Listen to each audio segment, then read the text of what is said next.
दोस्तों नमस्कार। मैं आलोक शुक्ला अपनी YouTube चैनल पर आपका स्वागत करता हूं। आप सभी सहमत होंगे कि देश के बच्चों के भविष्य की आधारशिला उनकी स्कूली शिक्षा से ही रखी जाती है।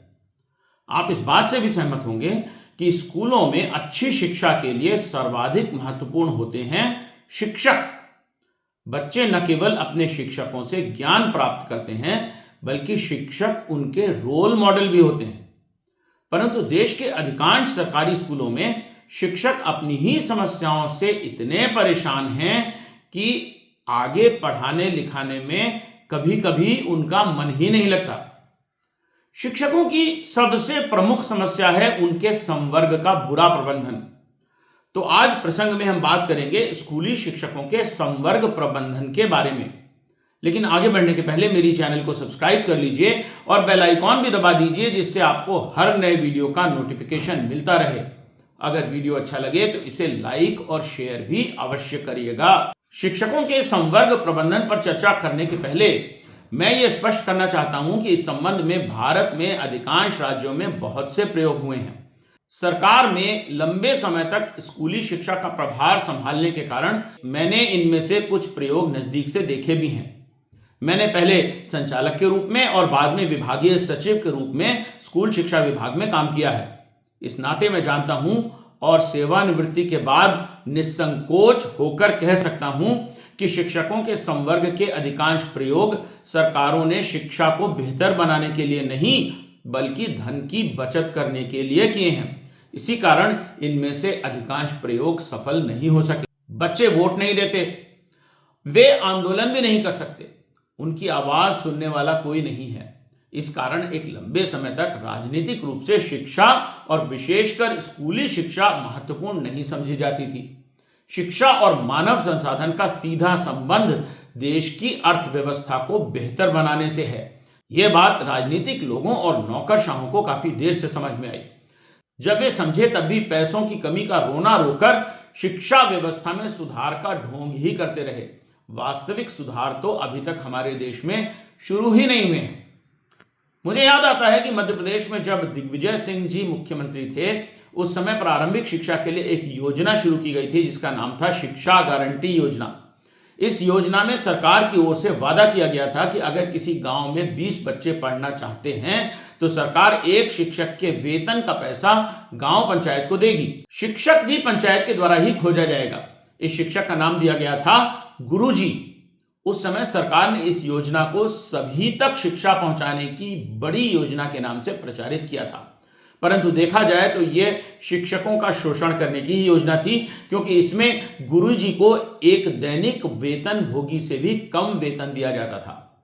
इकोनॉमिक एंड पॉलिटिकल वीकली में 1999 में छपे एक डिस्कशन में पीडी खेड़ा ने कहा है कि यह शिक्षा गारंटी योजना के स्कूल बहुत ही खराब स्थिति में हैं, इन पर तत्काल पुनर्विचार करने की आवश्यकता है। राजस्थान में शिक्षा कर्मी योजना शुरू हुई तो मध्य प्रदेश में भी उसकी नकल की गई। सहायक शिक्षक से लेकर व्याख्याता तक के सभी रिक्त पद पंचायतों और नगरीय निकायों को अंतरित कर दिए गए। इन पदों पर वेतन शिक्षकों के वेतन से कम रखा गया।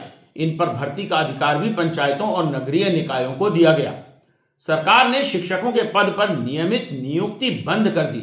यह योजना शायद 1994-95 में शुरू की गई थी। छत्तीसगढ़ में वर्ष 2018 में शिक्षा कर्मियों का संविलियन शिक्षकों के पद पर प्रारंभ किया गया, जो अभी तक पूरा नहीं हो सका है।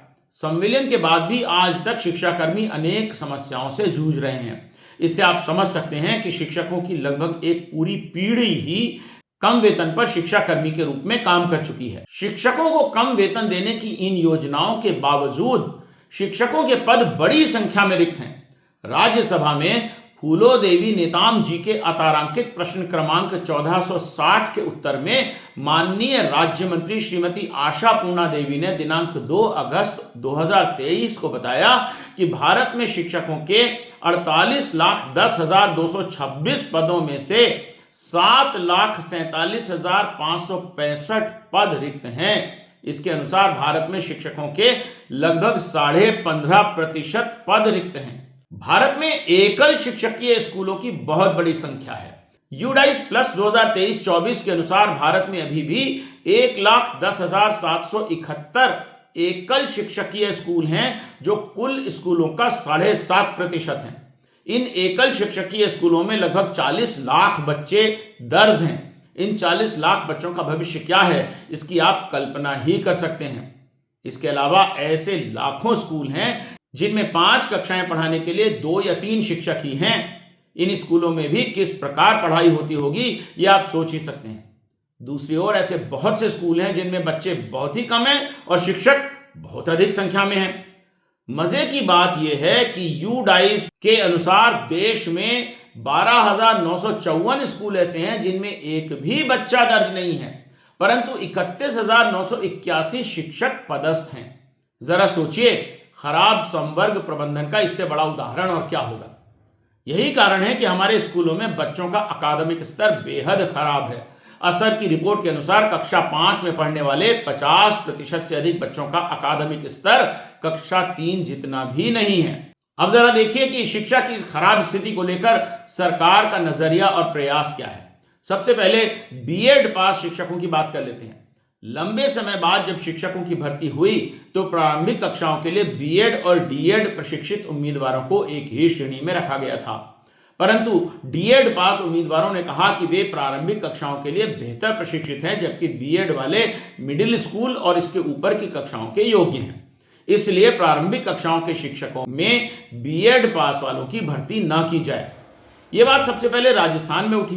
राजस्थान उच्च न्यायालय ने डीएड वाले शिक्षकों की बात मान ली और बीएड वालों को प्रारंभिक कक्षाओं के लिए अनर्ह घोषित कर दिया।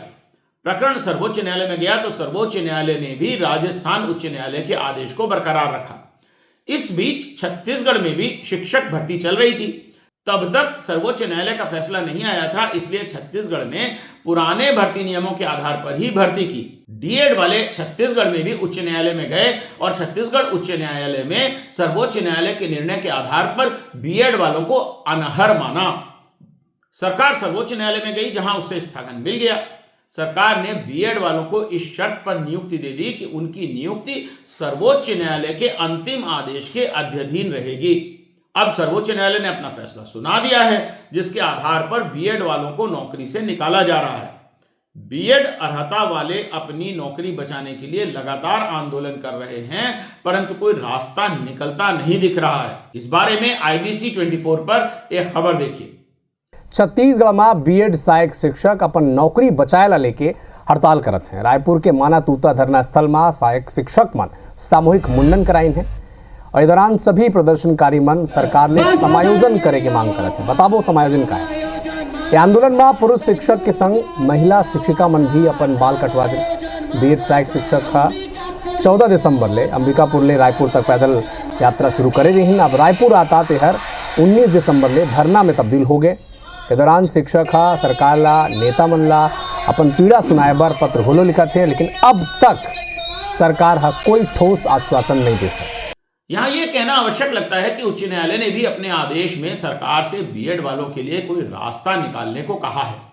मेरा मानना है कि सर्वोच्च न्यायालय में भी सरकार ने ठीक प्रकार से प्रकरण का बचाव नहीं किया, अन्यथा कम से कम यह अनुरोध तो न्यायालय में किया ही जा सकता था कि उनके आदेश के अनुसार बीएड वालों को आगामी नियुक्तियों से अनर्ह माना जाएगा, परंतु जिनकी नियुक्ति की जा चुकी है उन्हें नौकरी में बने रहना दिया जाए। आखिर इससे पहले भी बीएड के आधार पर बहुत से लोग सहायक शिक्षक के पद पर नियुक्ति पाकर आज भी नौकरी कर रहे हैं। अगर उन सभी को भी नौकरी से निकाल दिया गया तो प्रदेश में स्कूलों में संकट की स्थिति निर्मित हो जाएगी। आशा करना चाहिए कि सरकार शीघ्र ही कोई रास्ता इस बारे में निकाले। परंतु बात केवल बीएड और डीएड के आधार पर सहायक शिक्षक के पदों पर भर्ती की नहीं है। यदि इस तर्क को मान लिया जाता है कि डीएड वाले सहायक शिक्षक के लिए योग्य हैं और मिडिल स्कूलों में पढ़ाने के लिए बीएड की योग्यता आवश्यक है, तब तो डीएड प्रशिक्षित सहायक शिक्षकों को तब तक पदोन्नति नहीं मिल सकेगी जब तक वो बीएड का प्रशिक्षण प्राप्त न कर लें। ऐसे में तो संवर्ग प्रबंधन में और भी दिक्कतें आएंगी और लाखों सहायक शिक्षक पदोन्नति से वंचित हो जाएंगे। इन सभी बातों पर विचार करके माननीय सर्वोच्च न्यायालय में भारत सरकार और एनसीटीई की ओर से एक पुनर्विचार याचिका लगाना चाहिए। लेकिन मैं आज आपसे इससे भी गहरी बात करना चाहता हूं। सोचिए कि शिक्षकों के लिए संवर्ग प्रबंधन आखिर किस प्रकार किया जाए। आपने शायद प्रबंधन में पीटर प्रिंसिपल के बारे में सुना ही होगा, जो ये कहता है कि ब्यूरोक्रेसी में सभी लोग अपनी अक्षमता के स्तर तक पदोन्नत होते रहते हैं, इसलिए अंततः हर स्तर पर अक्षम लोग ही रह जाते हैं जिन्हें पदोन्नति नहीं मिलती। शिक्षकों के संदर्भ में अगर इस सिद्धांत को मान लिया जाए कि डीएड प्रशिक्षित शिक्षक प्रारंभिक कक्षाओं में पढ़ाने के लिए बेहतर हैं और बीएड प्रशिक्षित शिक्षक इसके ऊपर की कक्षाओं को पढ़ा सकते हैं, तो पीटर प्रिंसिपल के अनुसार अगर डीएड वालों को कुछ समय बाद पदोन्नति देकर उच्च कक्षाएं पढ़ाने का काम दिया जाए तो वो इसके लिए अक्षम सिद्ध होंगे। आप देख रहे हैं कि यहां पर कैसी विडंबना है। जो आज डीएड प्रशिक्षित लोगों को बात अपने फायदे की लग रही है, वही बात पदोन्नति के समय उनके नुकसान की हो जाएगी। दरअसल समस्या इस बात में है कि हम प्रारंभिक कक्षाओं में पढ़ाने की तुलना में उच्च कक्षाओं में पढ़ाने को बेहतर और बड़ा काम मान लेते हैं। इस बात में कोई सच्चाई नहीं है। प्रारंभिक कक्षाओं में छोटे बच्चों को पढ़ाना बहुत ही कठिन कार्य है। आपको प्रत्येक बच्चे के मनोभावों, पारिवारिक समस्याओं आदि को समझकर हर बच्चे को अलग तरीके से पढ़ाना होता है। आपको बच्चों के साथ मित्रता करनी होती है, बच्चों के मूड को समझना होता है, उनके साथ खेलना होता है। आपको स्वयं भी बच्चों से बहुत कुछ सीखने के लिए तैयार रहना पड़ता है, तब कहीं जाकर आप बच्चों का हृदय जीतकर उन्हें पढ़ा सकते हैं। प्रारंभिक कक्षाओं में आप बच्चों को वर्णमाला सिखाते हैं, भाषा का प्रयोग आम जीवन में करना सिखाते हैं, गिनती और पहाड़े सिखाते हैं। सुनने में यह बात साधारण सी लगती है, परंतु यह सब सिखाना काफी कठिन है और इसकी अपनी तकनीकें भी हैं। प्रत्येक बच्चे पर अलग से ध्यान भी देना होता है। मिडिल की कक्षाओं में आप बच्चों को विज्ञान और सामाजिक विज्ञान की शिक्षा देना प्रारंभ करते हैं। इसके लिए छोटे छोटे प्रयोग और गतिविधियां कक्षा में करनी होती हैं। इसकी अलग ही तकनीक है। सेकेंडरी स्तर पर आप विद्यार्थियों को सभी कुछ अधिक गहराई से पढ़ाते हैं। गणित और विज्ञान की कठिन अवधारणाएं सिखाते हैं, साहित्य में रस और अलंकार पढ़ाते हैं, बच्चों को स्वाध्याय और पुस्तकालय का उपयोग करना भी सिखाते हैं, उनमें स्वतंत्र सोच और रचनात्मकता विकसित करते हैं। ये सब करने के लिए अलग प्रकार की तकनीक और योग्यता की आवश्यकता है। प्रारंभिक कक्षाओं में पढ़ाने की तकनीक मिडिल स्कूल से भिन्न है और मिडिल स्कूल में पढ़ाने की तकनीक हाई स्कूल और हायर सेकेंडरी से भिन्न है। जब कोई शिक्षक प्रारंभिक कक्षाओं में पढ़ाने की कला में प्रवीण हो जाता है, तब हम उसे पदोन्नत करके उच्च कक्षाओं में पढ़ाने के लिए भेज देते हैं, जहां उसे उन कक्षाओं में पढ़ाने की तकनीक दोबारा सीखनी पड़ती है। ऐसा इसलिए होता है कि शिक्षकों के संवर्ग का प्रबंधन शिक्षाविदों के हाथ में न होकर नौकरशाहों के हाथ में है, जिन्हें केवल एक ही प्रकार की पदोन्नति की जानकारी है। क्या ऐसा नहीं हो सकता कि प्रारंभिक कक्षाओं में पढ़ाने वाले शिक्षकों को पदोन्नत करने के उपरांत भी प्रारंभिक कक्षा में ही पढ़ाने दिया जाए? ऐसा करने से वो बेहतर काम कर सकेंगे। आप प्रारंभिक कक्षा के शिक्षक को सहायक शिक्षक क्यों कहते हैं? वो पूर्ण शिक्षक है। आप प्रत्येक स्तर की कक्षा में अलग अलग योग्यता के लोगों की भर्ती तो करना चाहते हैं, परंतु भर्ती के बाद उन्हें उन पदों पर ले जाना चाहते हैं जिनकी योग्यता उन्होंने प्राप्त ही नहीं की है। समस्या की जड़ यहीं पर है। मेरा सुझाव है कि प्रारंभिक, मिडिल और हाई स्कूल के लिए जिन लोगों की नियुक्तियां की जाती हैं, उनके लिए संवर्ग में उसी स्तर की कक्षाओं के लिए पदोन्नति के पद भी निर्मित किए जाएं, जिससे पदोन्नति के उपरांत भी वे उन्हीं कक्षाओं को पढ़ाएं जिनके लिए वे योग्य और प्रशिक्षित हैं। इसके लिए नए पदनाम खोजे जा सकते हैं और वेतनमान भी दिए जा सकते हैं। ऐसा करने से एक और बड़ी समस्या से निजात मिल जाएगी। यह समस्या है स्थानांतरण की समस्या। पदोन्नति पर स्थानांतरण की क्या आवश्यकता है? कोई शिक्षक बच्चों को प्रिय है, पालकों और ग्राम समुदाय को भी प्रिय है। उसने अपने स्कूल को अपने खून पसीने से सींचा है, तब उसे अनावश्यक रूप से उस स्कूल से क्यों हटाया जाए? वहीं पर पदोन्नति क्यों ना दी जाए?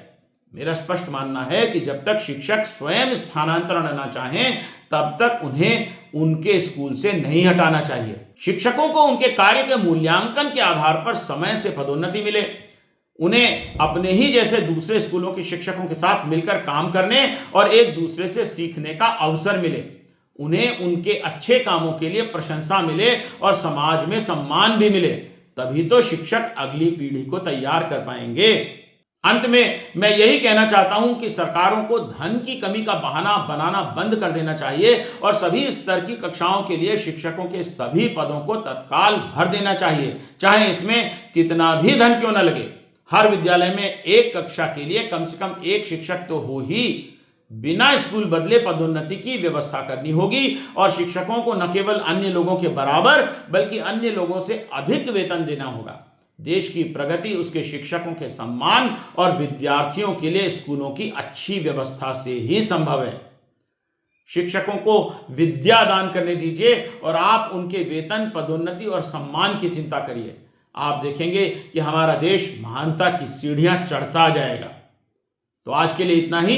जल्दी ही मिलेंगे प्रसंग में किसी अन्य विषय पर एक नए वीडियो के साथ। तब तक के लिए नमस्कार।